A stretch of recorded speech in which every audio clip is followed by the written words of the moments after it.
Welcome, everyone. Happy Monday. I'm the Grace Strega, and I'm here to give you your daily collective read for today, Monday, October 13th, 2025. What do we have coming through in the cards for today? Can I please have the first two cards in our 5-card spread for today? First two cards we are starting our day off with today are the Four of Cups in its reversal in combination with the Sun card in its upright. Let's talk a little bit about this energy right now because, here's the thing about it. If we're going through the retrograde season, like we're currently retrograde, like going through, and if you were to say to me like, oh, it's okay, like one of the planets is going to come out of retrograde and it's going to make things feel easier. Here's the thing about it.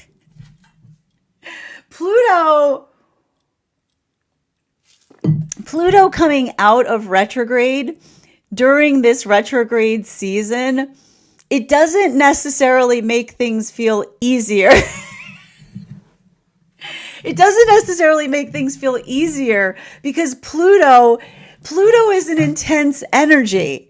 It's an intense energy.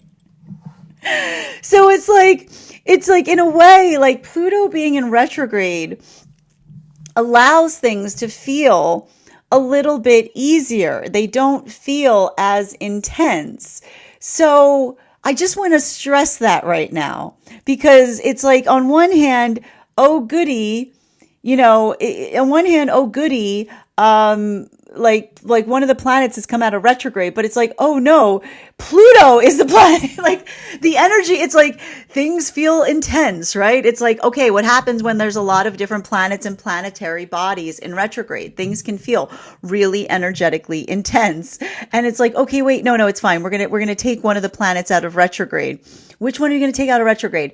We're going to take the one out that makes things feel intense.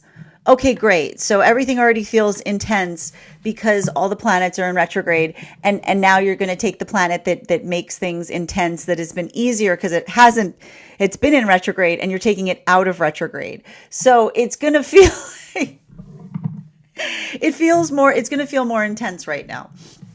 But the thing about, I need to kind of bring this forward, if you're doing... The thing I want to stress about this, and it's a continuation of what we've been talking about, trauma builds triggers in weird places, right? And the thing I need to point out, like when trauma builds triggers in weird places and we're working on the context of the self, we don't feel energetically triggered by things, right? And I need to stress this. And it's not the fact, and I need to really impress this because this is really significant. The space by which we observe and identify the difference between what feels like a healthy trigger versus something that we're working to resolve or work through. This is the work of the self. It's what we effectively identify and recognize in relationality to what it is that we're trying to do in a better fashion. And so for a lot of the energy, doing that work, I keep on seeing it's a conversation about being able to articulate upon something that has a lot of meaning to the self. It's being able to be energetically specific. So that's one of the things I want to kind of stress with energy like this. Not letting it, I keep on hearing like not letting it weigh you down, but allow it to energetically intensify your focus, as it were.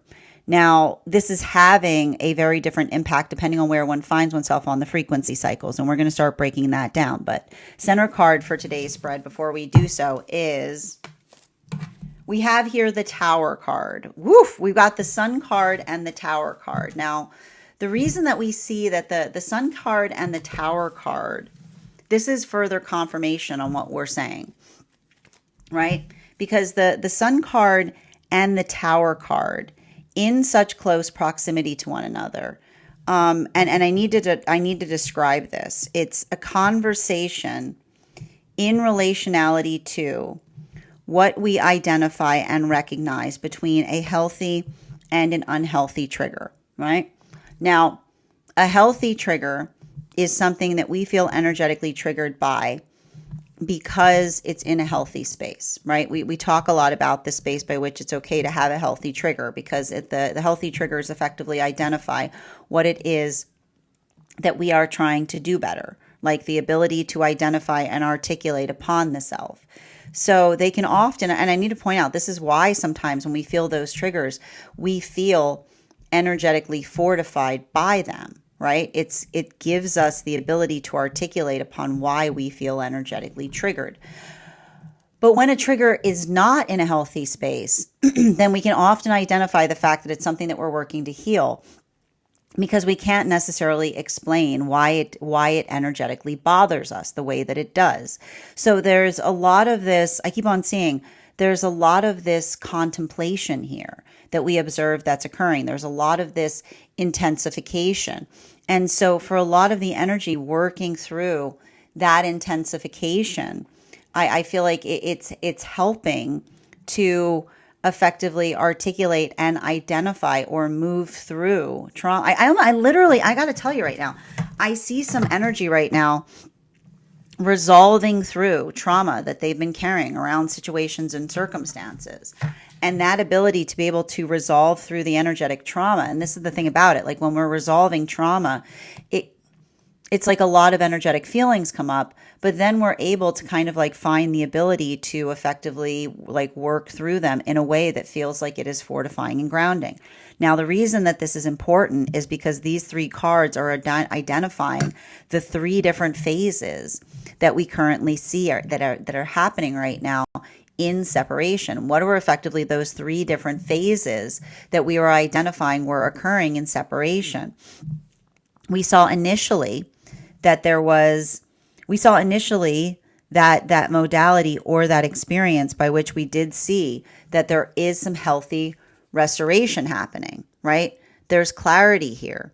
There's a deepening of something that feels, I keep on hearing there's a deepening of what feels energetically validating. And what I keep on hearing is those are the apologies of transformation, being able to articulate to another that what something means or how much one has changed. And so I keep on seeing that those conversations of transformation are fortifying because there's nothing energetically attached to them, right? It's like, I just keep on seeing it's a lot of that, like making peace with things, or a lot of building into that state or space of clarity. Now, I keep on getting here that the space by which we can't heal are modalities or experiences where I keep on seeing another person like moving towards a manifestation goal, and I keep on hearing it's like when someone cuts short a manifestation goal for no reason, beyond the reason of not understanding the self properly, is what I keep on hearing. And that's what's effectively occurring in some of these. I keep on hearing that's what's effectively occurring in some of these experiences or some of these relationships. It's the difference. They're working through the manifestation that was cut short, and the space, I keep hearing the space by which another person comes back towards another in the space of energetically checking upon something, right? The ability of the difference between checking is to see if someone is still energetically emotional upon what it was that one was talking towards manifesting, versus situations or circumstances wherein, and I keep on hearing, and this is what we talk about, the difference between feeling emotionally triggered because it's near the manifestation goal, because it's the ability to articulate upon something that has that force of intensity to us. I keep on hearing this energy that is working through that pathwork of restoration, and that ability of feeling energetically reaffirmed is effectively fortifying their direction. But at the same time, I keep on hearing that fortification, it's emotional. It's bringing up a lot of feelings from the past. Now, this brings us to the energy that is, this is bringing us to the energy that is coming into or building into relationship right now. And these particular relationships, that's what I meant about There is a shyness in these relationships. There is an energetic hesitation point. And everything I keep on seeing in relationality to that energetic hesitation point has a lot to do with the observation of being able to work through something. And I keep on seeing there's a profound degree of energetic alignment that may be effectively occurring right now in some of these new partnerships that are coming together. But the funny thing about it, and this is what we would expect with the fact that we see that both Mercury and Mars are in Scorpio at the time that some of these relationships are coming together, is the fact that the manifestation feels so aligned is almost creating a feeling of energetic like uncertainty in the context of the relationships. There's hesitation there. There's energetic wariness. There's a little bit of this energy that is like being conscientious, as it were.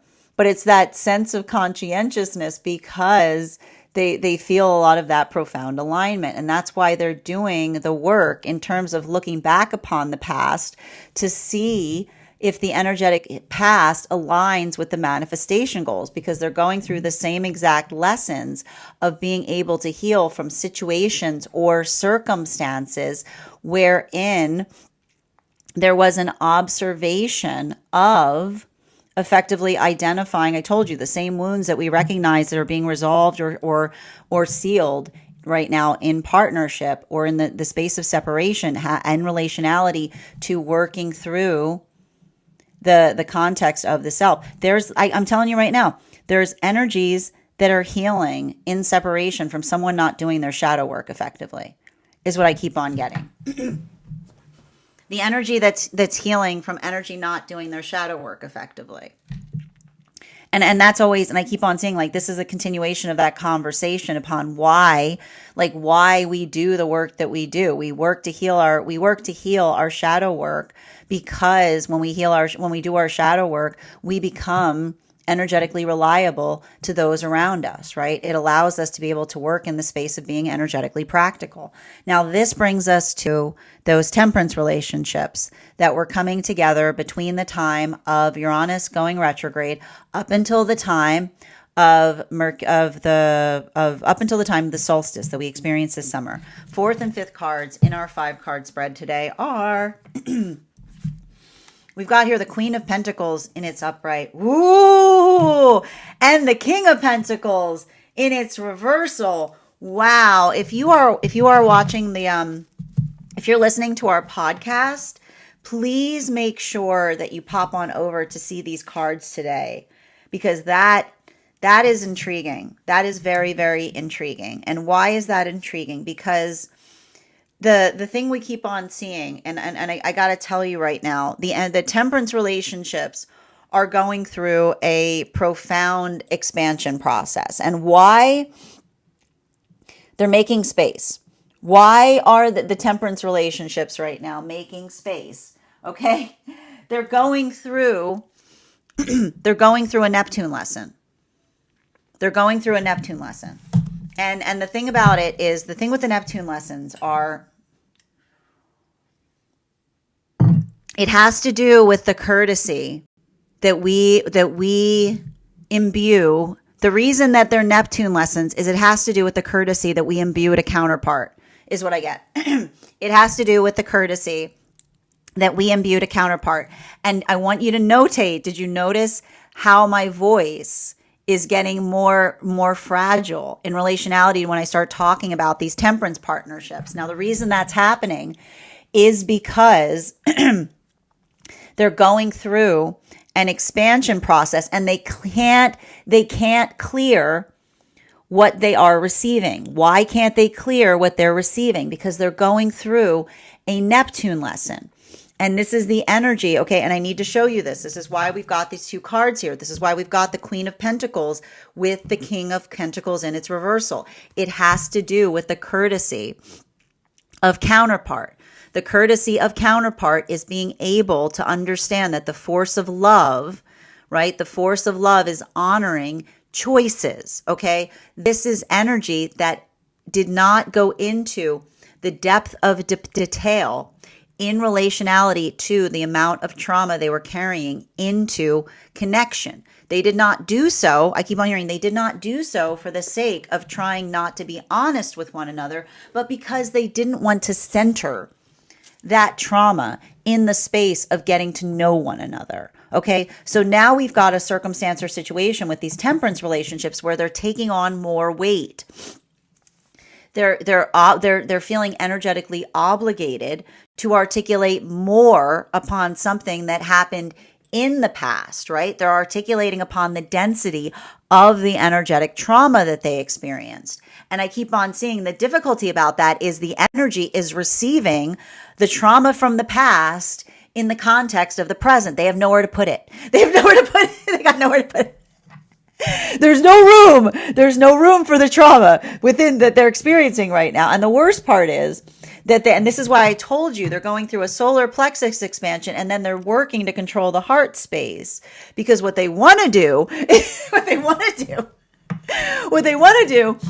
to go running straight back to the past. They want to go running straight back to the energetic past and energetically resolve the feelings that they're building up in the present, but they can't, because they're working to honor the journey of the energetic counterpart, right? And the journey of the energetic counterpart is the observation in being able to articulate and identify with what it is, the energetic choice that they're working through. So everything we keep on seeing here, I just keep on identifying that for a lot of the energy, finding the effective room to hold the feeling, right? They're like holding the energetic form of the trauma that is being given to them by counterpart, right? Because it is not just the fact that they would work to resolve it. It's not their trauma, right? It's not their determination point in relationality to how another person is choosing to carry that. And so that's why I keep on seeing that for a lot of the energy, this is I keep on saying, like, this is a lot of the space of honoring each other's energetic choices. Now, this brings us to the energy that is moving deep, but I keep on hearing they're making more room. They're like processing.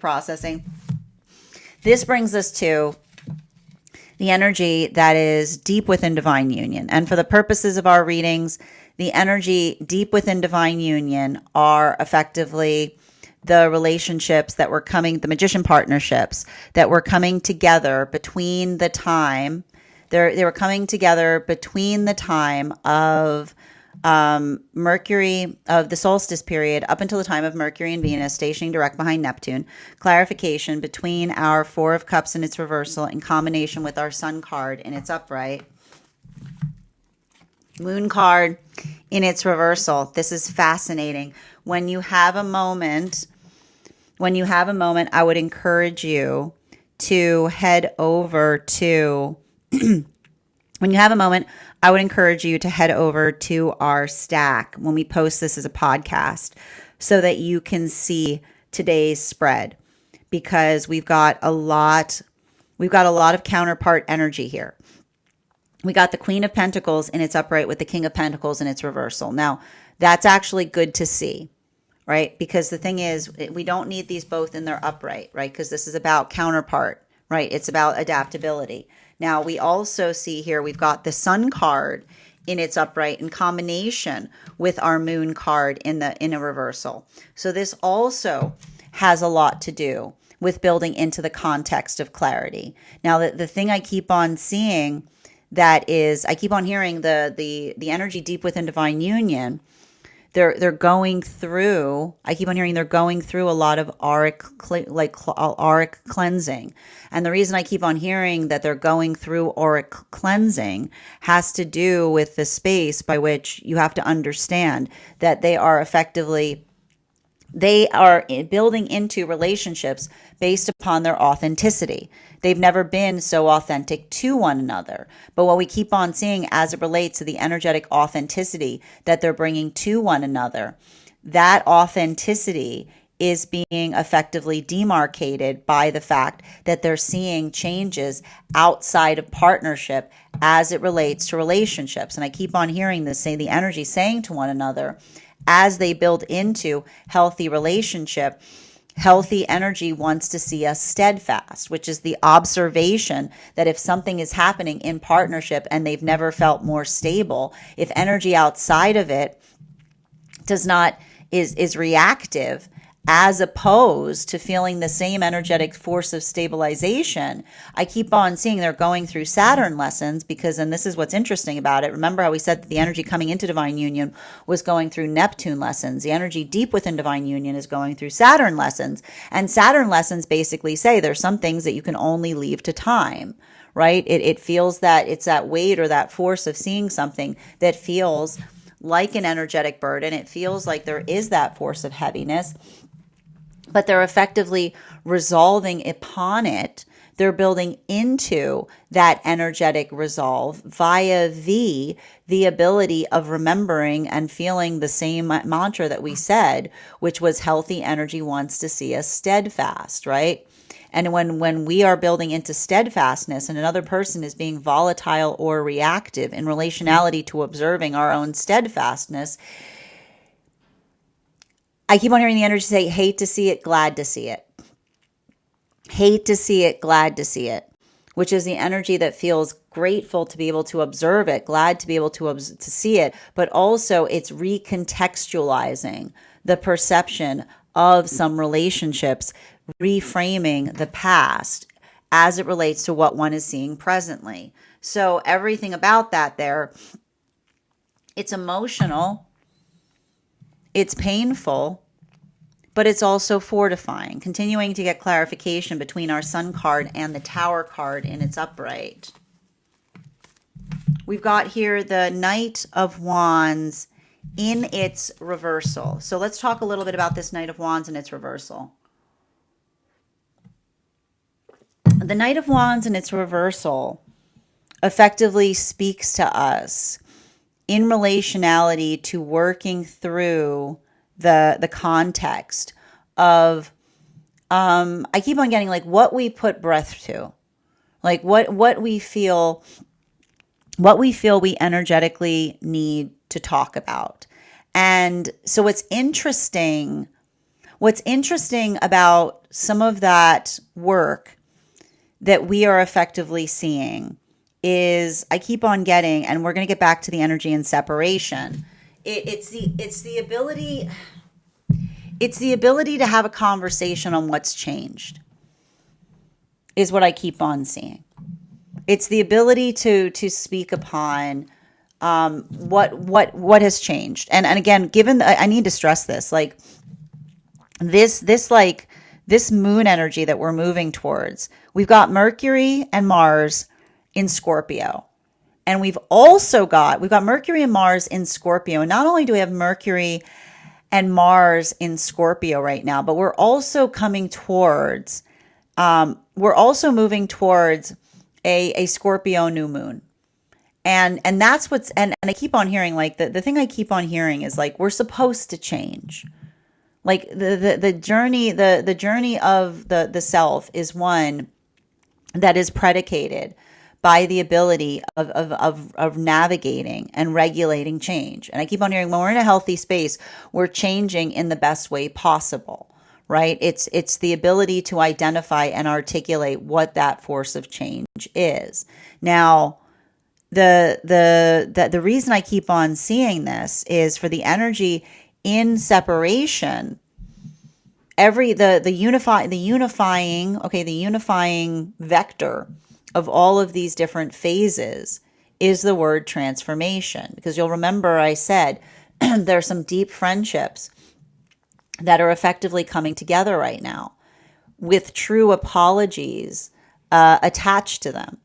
And that the true apology that is effectively attached to them has to do with the state or the space by which another person is able to talk about how much they have changed, right? It's the conversation that is, I keep on hearing the change that is effectively building a bridge. It's the space by which another person is able to talk about how much they've changed. And I keep on hearing there's not even a bridge there. It's not even something like they're not giving that to one another for the sake of trying to repair something. They're giving it to them. I keep on hearing they're giving them that to each other to let someone know some effort was not wasted, is what I keep on hearing. It's almost like the energy that's giving each other. I need to see where Capricorn is, because it feels very much like the energy saying, like, I need to give you this, not because I feel like it's going to repair something, but the space by which I feel deeply that I owe it to you. Right. It's that type of energy. It's that kind of, like, I keep on hearing the gravitas in recognizing what something meant to another person that they couldn't necessarily see at the time.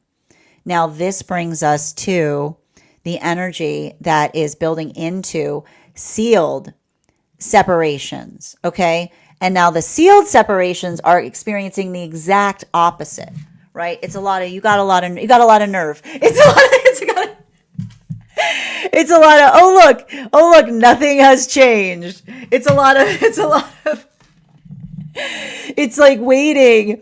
like waiting for that force of transformation and receiving instead stagnation is what I keep on seeing, right? It's working towards the context of energy that identifies and recognizes exactly what is effectively needed to be able to move towards a manifestation goal. But instead of seeing that transformation, another person arriving at a point of stagnation, which is someone almost checking to see if someone still has feelings about transforming. Like, like going towards manifestation goals. And so that's why I keep on seeing a lot of that energy. Like, we're like having a lot of emotionality coming up, right? Like a lot of emotions, but a lot of those emotions are effectively reaffirmed by how little change they see in a circumstance or situation. Now, this brings us to the new relationships that are coming together right now. And this is why I keep on laughing every time I read into these new relationships right now, because they're I keep on seeing this energy that's looking towards a manifestation, and there's so much similarity in what it is that they hope to manifest that it feels and I need to describe it. It has to do with all of this scorpionic energy we're experiencing right now. It'd be like, oh, you want exactly what I want? That seems very sus. that seems very sus. It's like the energy that's looking at each other and being like, oh, I see. Yes. You want the same manifestation goals as me. Seems sus, right? And so they're sussing. What are they doing right now? They're sussing each other out. They're looking towards each other's past, right? Here we go. Boop. Neptune goes into Pisces, right? They're seeing if the past journey matches the present manifestation, right? They're I keep on hearing this energy that's going, in order to go forwards, we got to go backwards, right? In order to go forwards, we got to go backwards, is what I keep on getting. All right, now continuing to get clarification between our Tower card and our Queen of Pentacles in its upright. I need to, this is interesting too, because yeah, we got the Chariot. Now I need to point out something. I need to stress something that's happened in today's spread that I think is important. There's a new queen on the, there's a queen here.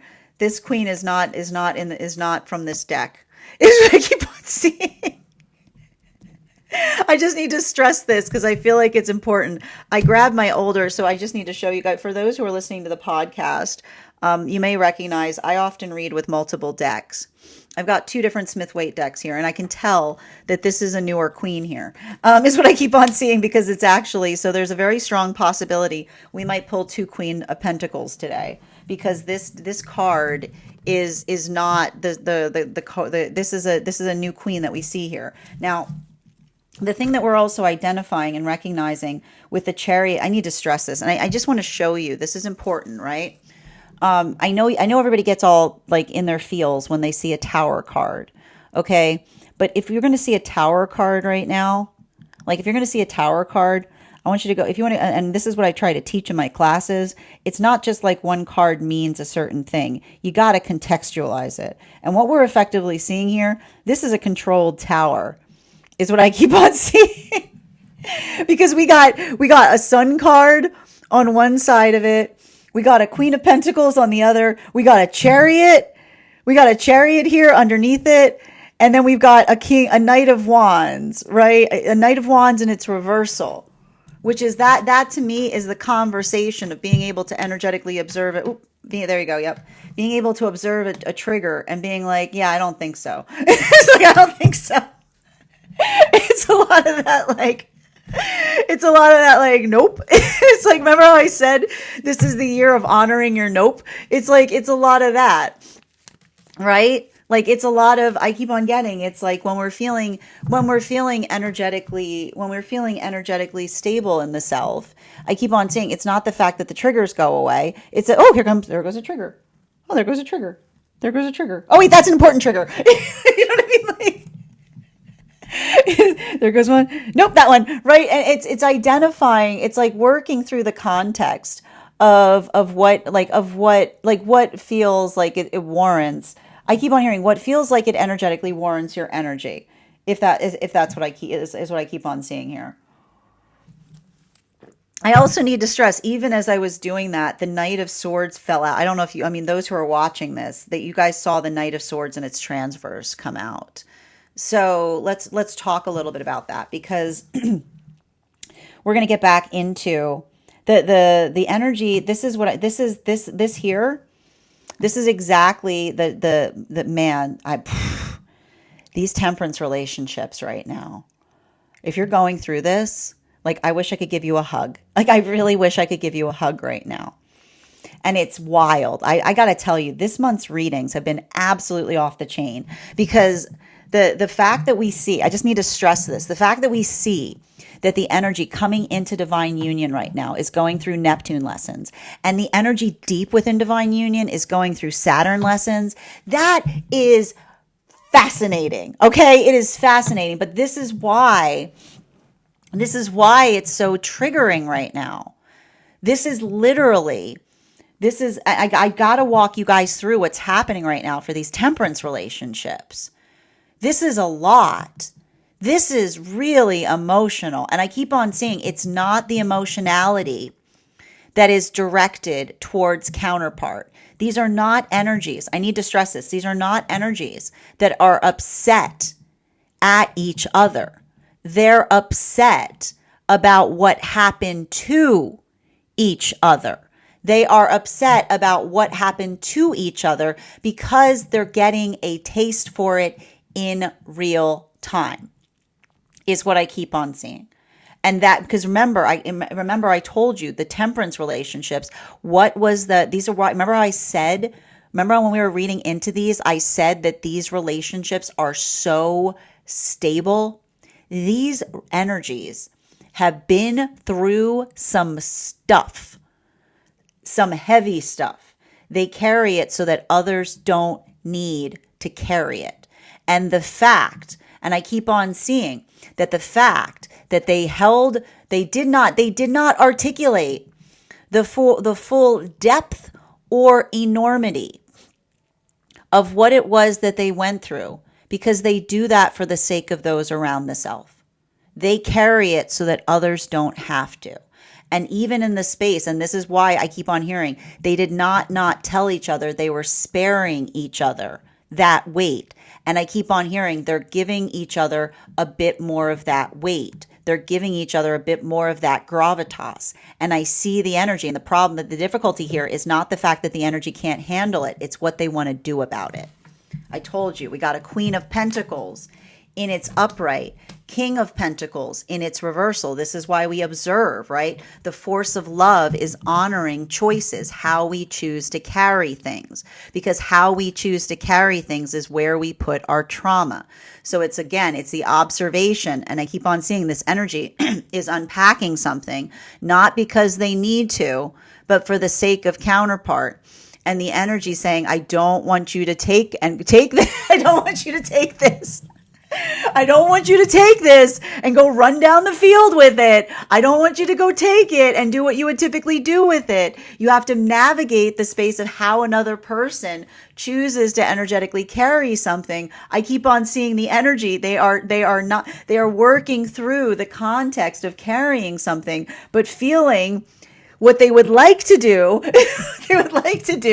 but then being energetically mindful of, again, what? Not bringing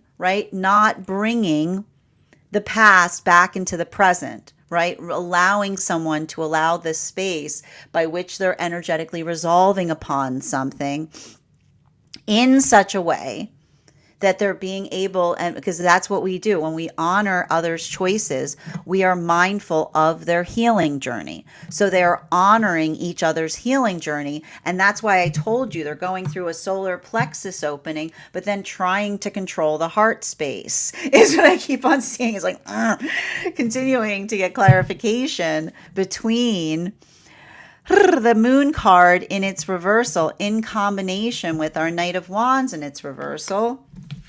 We've got here the Star card. Now, this is really intriguing because this card, again, how did you get in this deck? This card is not supposed to be in this deck. That's really cute. All right, it's fine. So it's interesting because you'll recall, I believe our last reading, we ended with the Star card in its reversal, right? We ended with the Star card in its reversal. And now we've got them in their upright. And what's nice about that is, I feel like, and this has to do, like, this is the continuation point that we keep on seeing in relationality to the relationships. These are those magician partnerships. Every time I read into the magician partnerships right now, again, that is the energy that was from the solstice period up until the time of Mercury and Venus stationing direct behind Neptune. Healthy energy wants to see us steadfast. Healthy energy wants to see us steadfast. Healthy energy wants to see us steadfast. I just keep on hearing the same continuation of the journey, wherein another person articulates upon the force of intention by which we observe and recognize and feel energetically safe, seen, and supported. And so everything we keep on observing in relationality to that work, I keep on seeing that they're being supportive of one another in the context of working through the space of seeing some kind of impact. I keep on hearing these relationships are working through the modality of effectively recognizing and identifying that when, like, I keep on hearing the space by which they center partnership and seeing something outside of partnership that does not carry the same sense of celebration in relationality to how one is experiencing it. I feel like it's changing the context of a relationship outside of partnership in a very dramatic fashion, because I keep on hearing, and I need to stress this, the energy that's coming into divine union is expanding. The energy deep within divine union is recalibrating. They're recalibrating. And I keep on getting there's something about that weight of emotionality. There's something about, like, working through that is creating the space by which, it's heavy, but it's energetically fortifying. Continuing to get clarification between our Knight of Wands in its reversal and our Chariot in its upright, we've got here the Ace of Pentacles in its reversal. Now, I don't mind seeing an Ace of Pentacles in its reversal. The thing about it Ace of Pentacles in its reversal. And I need to stress this with like a lot of the ace cards. Upright or reversed, an ace is an ace. Okay, ace is an ace. At least in my readings, you know what I mean. Like an ace is an ace is an ace. It's not a negative if it's in its reversal. It's a different. It's a it like and I keep on getting, the thing about an ace of pentacles in its reversal is, I need to point this out, especially with the tower. It talks a lot about things falling into place, right? And so the thing about, and we keep on seeing that, and I need to describe this because this has to do with a lot of the energy that is in separation, because we're moving back into that. The space by which I keep on seeing, and this is what I mean. This is what I mean in terms of this is what I mean in terms of there's a lot of, I need to point this out. There's a lot of scorpionic energy right now. And the thing about scorpionic energy, and this is what I kind of need to just caution you about. And this is something that Scorpios often have to work through on their own journeys, right? And this is why it's important that when we're triggered, we're triggered in the best way possible. Because, when we're feeling, I keep on getting, when we're feeling energetically triggered, right? And this is usually how you can tell a healthy trigger by an unhealthy trigger, which is a healthy trigger is the space by which you articulate upon something because it's energetically important. You impress upon something, and you can usually tell it's a healthy trigger because you'd rather not. You know what I mean? That's usually a good way you can tell if it's a healthy trigger, because you'd rather not, but you must. You know what I mean? Like you have to effectively articulate upon something. You're like, okay, fine. You know what I mean? Like it allows that kind of thing. But when we're feeling energetically triggered in ways that don't feel like they fortify us, we can often articulate and identify them specifically and particularly due to the fact that we effectively see, I keep on hearing, the trigger that feels energetically indulgent, right? Like the trigger that feels energetically indulgent is often the one that we feel, I keep on hearing, that we often feel the weight of carrying like afterwards, right? It's the space by which we don't feel energetically satisfied, but rather we feel energetically like bothered by it. And so I keep on seeing that for a lot of the energy doing that work, like working through things to a certain extent, there I need to describe this. Like there's a heaviness there. There's a sense of, there's like a sense of weight, but there's something about that sense of weight that I keep on seeing that is being able to articulate upon why something feels so energetically important. And I keep on hearing the word import as it relates to energy in separation. Now, for the energy, how do I describe this? And I need to go through the 3 different phases that we're seeing in separation right now. For the energy that is working towards the energy working towards healthy like I keep on getting like there's something nourishing in the space of being able to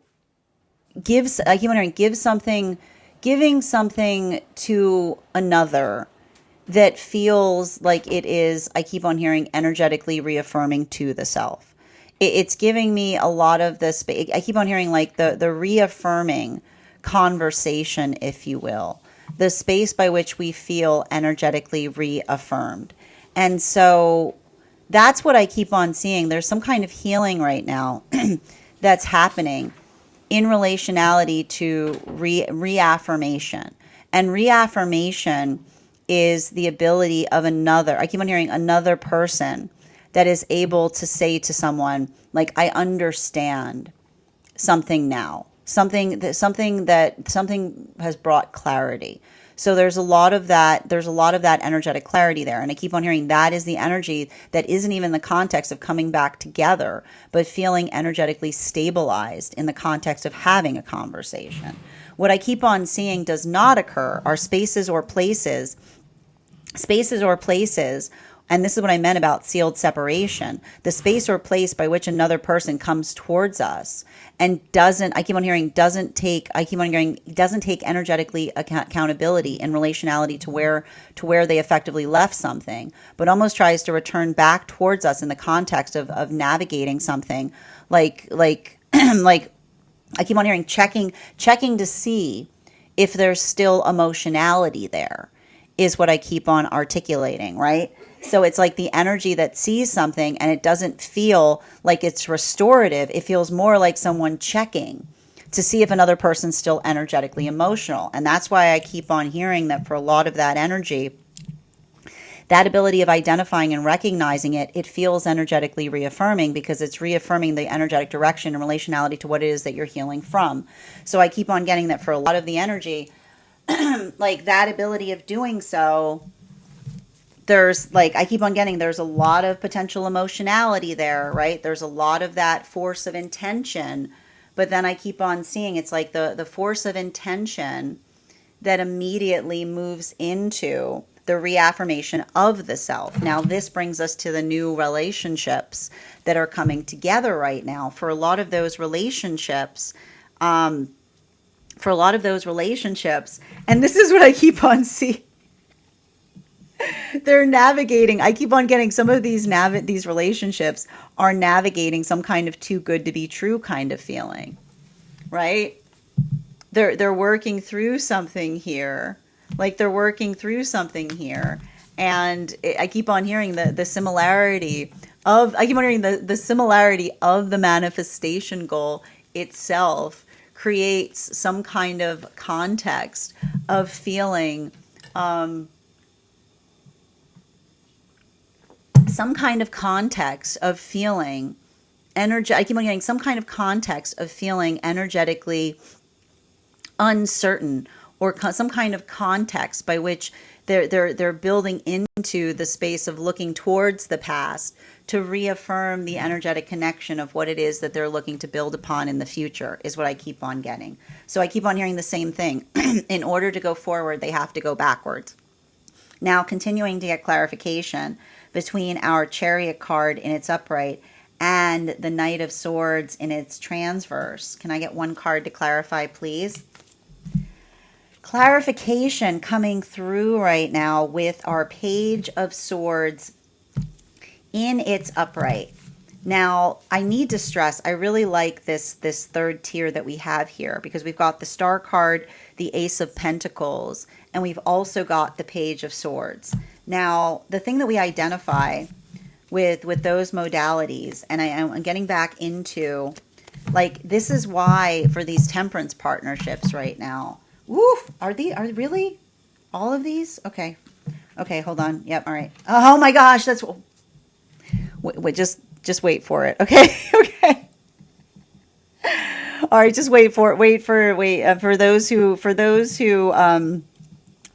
are watching the reading, and for those who are on the podcast, the next tier came out, the next layer came out, but there's 4 instead of 3. So this is more of the articulation in terms of the expansion point that we're going through right now. So I'm not going to get ahead of myself. Let me just get back to the Page of Swords before we get in. And remember how I said there was potentially going to be 2 queens on the table? We've got both the Queen of Pentacles out. So there's that. All right. So just getting back to what we were saying. So we've got the Page of Swords in its upright is, I keep on hearing it's a conversation. And this is what's hard for those temperance relationships right now, because the difficulty I keep on seeing with the temperance relationships has to do not just with the feeling of what one feels inclined to do, but being energetically mindful in relationality to how counterpart necessarily chooses to energetically address things, is what I keep on seeing. And this is a continuation of understanding the beauty of healthy counterpart connection, right? And it also has a lot to do with masculine and feminine energy. Bearing in mind, this is not based on gender, but what one feels most aligned to, right? Because, and I keep on seeing this, and we need to talk about it with the combination of the Queen of Pentacles and the King of Pentacles in the reversal, right? Because it is the conversation. It is the conversation in relationality to the different ways that we choose to energetically carry things.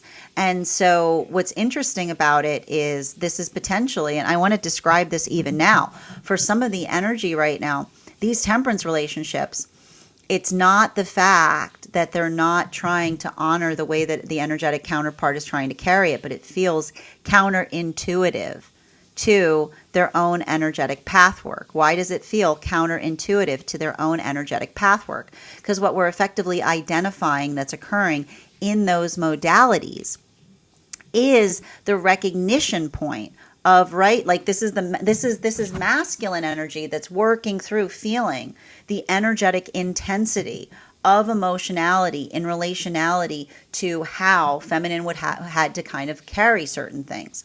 And it's the observation point of masculine potentially feeling a lot of that emotionality, but again, not working towards feeling triggered, but working into the context of recognizing the weight of the difference between what feminine must necessarily go through versus what masculine must go through. And this is what happens when we build empathy towards one another, because that observation point, like that space by which we build empathy, is often, I keep on seeing, articulated in understanding, like understanding I keep on hearing the empathy of navigating choices in a way where we don't let our own perception of things entitle us as it relates to directionality. Remembering that entitlement, what is the sound of entitlement?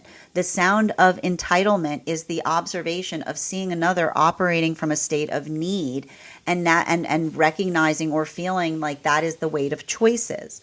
While for feminine, I see the same as occurring, because this could potentially be happening in the realm of navigating through masculine's own emotionality, right? Like this is the feminine. Like these are both of these energies that are giving each other more about the past, and they're building into a lot of feelings of wanting to do something about something that's already energetically happened.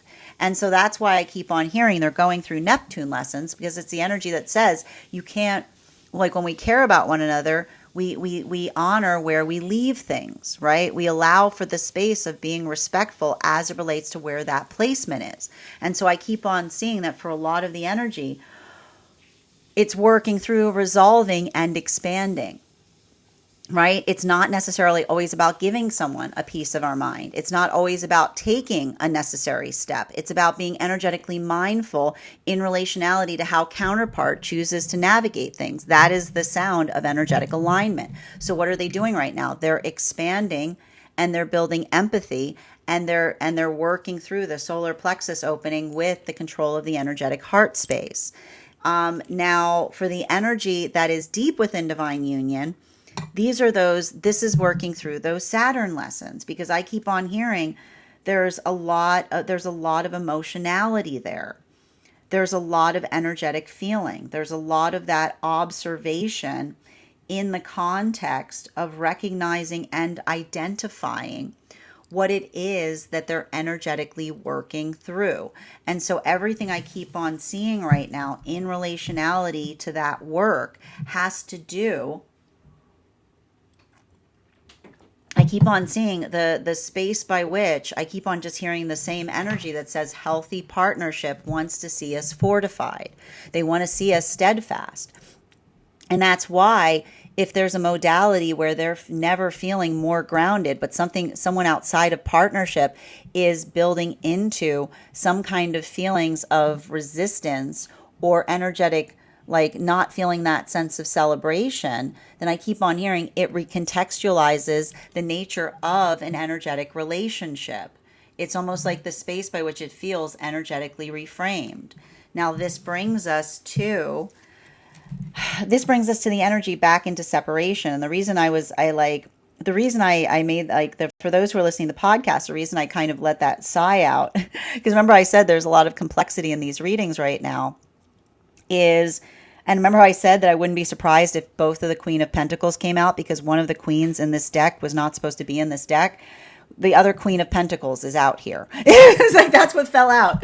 So I was trying to draw the extra cards. We're supposed to be getting down to 2, but instead we've got out to 4. So there's an expansion point, which speaks more towards what we're talking about. It's like the controlled expansion that happens as we energetically navigate something. So what we effectively have here is we've got the Queen of Pentacles in its reversal, the Devil card in its reversal, the Hanged Man in its upright in its reversal, and the Four of Wands in its upright. So it's what we're basically seeing that's occurring here in relationality to this work. And this is going to bring us back to the energy that's in separation. I keep on hearing for a lot of the energy that's in separation right now, this is working through the specificity of the energetic manifestation goal. And I keep on getting that for a lot of those relationships, that manifestation goal, like I keep on hearing that manifestation goal is what's energetically reaffirming or what's building into the context of possibility. Now, why are we effectively seeing that for the energy in separation? Because I just keep on seeing that for a lot of these, I just keep on getting that for a lot of these relationships in separation, a lot of the energy in separation right now is focusing very firmly on their manifestation goal. And when we effectively focus on our manifestation goal, I keep on seeing what's beautiful, and I'm going to go through those modalities again. We've got some energy that's working through the energetic restoration point in being able to articulate to another and say, like, I see, like, I understand now, like, I understand the energetic limitation of the self, right? There's almost like I keep on hearing there's a conversation effectively identifying or articulating upon an energetic limitation point. And that's what I keep on seeing in relationality to that breakthrough. Because I keep on getting the breakthrough is effectively reaffirming. It's a reaffirming breakthrough. They're not necessarily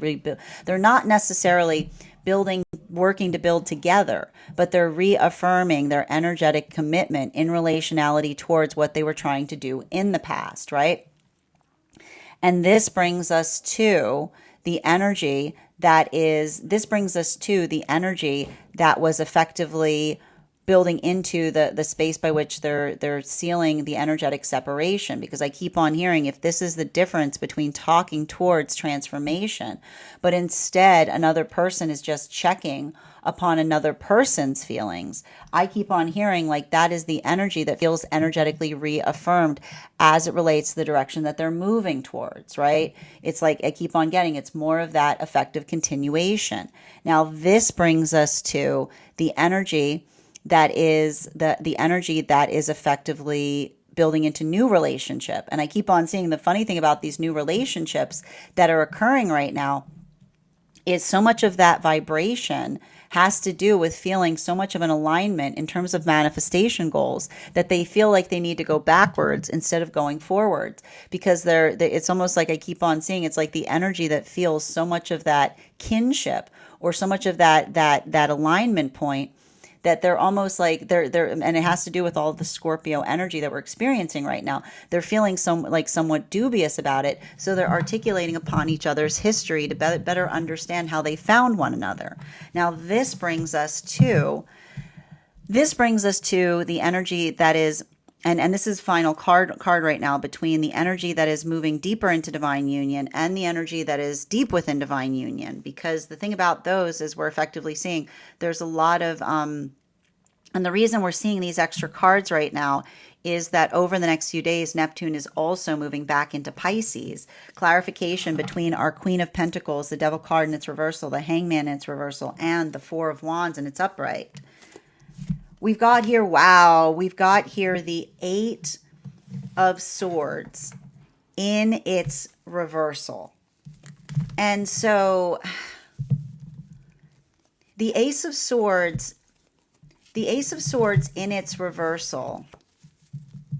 The Ace of Swords in its reversal speaks to us about feeling, and I need to describe this, feeling energetically stabilized in the space of our feelings is what I keep on seeing, right? It's giving me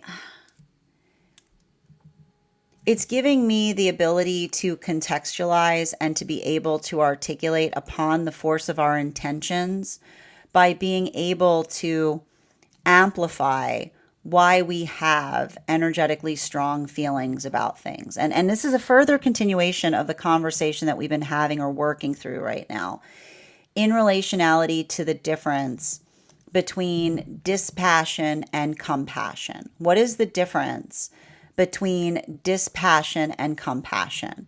It's not just about doing whatever the feelings feel like doing from one moment to the next. There are those that will articulate that they're honoring their feelings just by following their feelings. Like, and that's like, and I keep on like, that's not healthy. That's feelings unleashed, right? Like the space by which we understand that not all the feelings are the same is the difference between having emotional volatility and emotional steadfastness, right? Which is the observation of having strong feelings about something, but then being energetically fortified as to the reason and the nature of why, right? So those, and this is a continuation of that, because then we're going to see a lot of this. We're going to see a lot of this when we've got Uranus in Gemini, right? Because often those who are being dispassionate, right, doing something that just serves the self, serves the emotions, will try to strap reasons to it, right? They'll try to be like, oh, I have a good reason, right? It's like and you can usually tell, right? You can usually tell when someone's doing that because it's pretty convenient, right? It's often the way you can tell someone is being energetically dispassionate is the fact that they're taking, they're allowing for a sense of entitlement in relationality to the ability to feel the way that they feel about things, right? Our emotions are not honored when our emotions are entitled. The space by which we are able to articulate and identify the difference between navigating through them. But when we are feeling energetically steadfast in our emotions, we're able to speak upon them, right? We're like it's the open conversation about the strength or the force of our intentions that allow us to effectively get somewhere. That's why we talk about the difference between the emotions that build bridges or the emotions that can tear things down. And that ability to kind of recognize and identify what those are, like that is what allows us to be able to move through things with more efficacy. So I keep on seeing that for a lot of the energy doing this work right now, that ability, like I keep on hearing the like working through it's not just about, and I got to tell you right now, especially with Neptune moving into Pisces, it's not just about articulating upon feelings. It's about talking toward the efficacy of our feelings, right? The ability to identify and recognize what feels energetically effective as to the space by which we identify why we do the things we do or why we articulate upon them. Like that allows the context or the ability of being able to articulate and define what gives things meaning. So I keep on seeing that there's a lot of that type of energy, and that's what's happening across all of the frequencies right now. There's something about that, and I keep on hearing it's like the difference between I keep on hearing the difference between a destructive conversation versus a charged conversation. The difference between being able to speak upon something because it is important versus feeling energetically emotional. So if you're going through that a lot, if you're feeling a lot of this intensity, because here's the thing I got to tell you. I wish I could tell you, like of all the planets that could have gone out of retrograde to effectively help with the intensity that we're feeling, the one that was not going to help with that, the one that was not going to help with that is effectively Pluto. It's because Because Pluto does not make things feel less intense. They make things feel more intense. Bottom of the deck on this reading today. Yeah, four of Pentacles in its reversal. So what we effectively identify with the Four of Pentacles in its reversal, what we effectively identify with the Four of Pentacles in its reversal is, how do I describe this? And it's again, it has a lot to do. I keep on getting the Four of Pentacles in its reversal has a lot to do with being energetically patient. I'm going to keep on saying this right now. I'm going to say this over and over and over again. Now is not the time to assume anything, right? When we are effectively building into assumption during retrograde periods, like I just got to describe it's like you have to be energetically patient. You have to give things time, because the thing with the Four of Pentacles in its reversal is, I keep on getting, it's the observation in being able to identify and recognize. It's the ability to articulate upon something. And the thing is when we get energetically, I keep on getting, when we get energetically frustrated, right?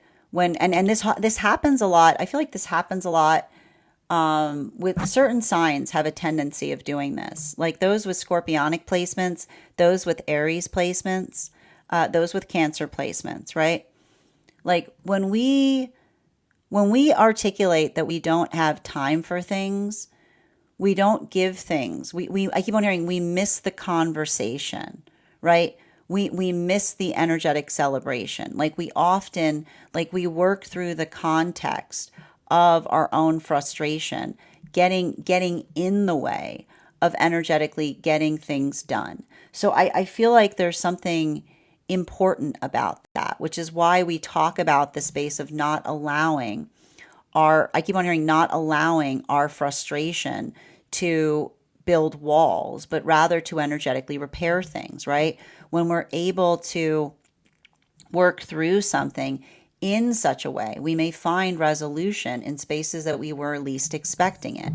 So I feel like there's something significant and important that we're seeing in relationality to that work right now. So I'm going to kind of keep on articulating that, because the thing is, like, especially with this week, with Pluto going direct and then Neptune, I keep on getting Neptune moving back into Pisces, it feels really emotional, right?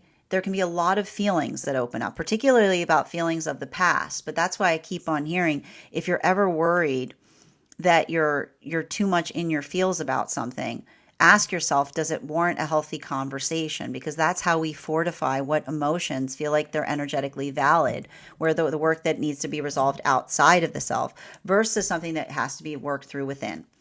That is where we find, that is our daily collective read for today. I want to thank you guys so much for being here and receiving it.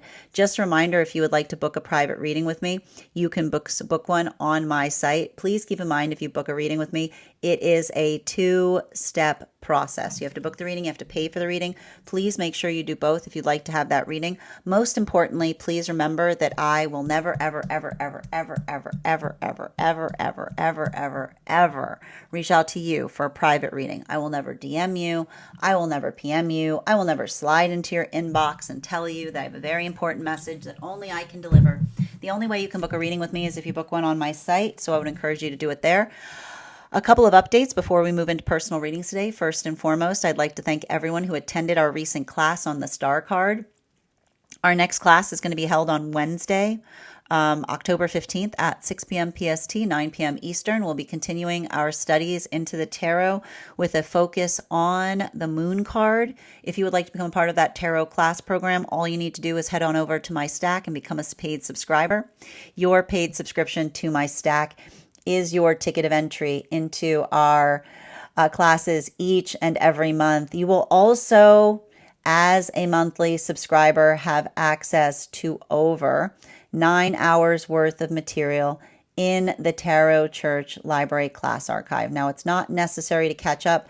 I do my best to give you guys updates on everything we've studied prior to beginning each class. But if you wanted to study, you got a couple days to catch a few of those classes. You'll also have access to a one-on-one chat with me and the other students to ask any questions that you may have in relation to anything we have learned or studied thus far.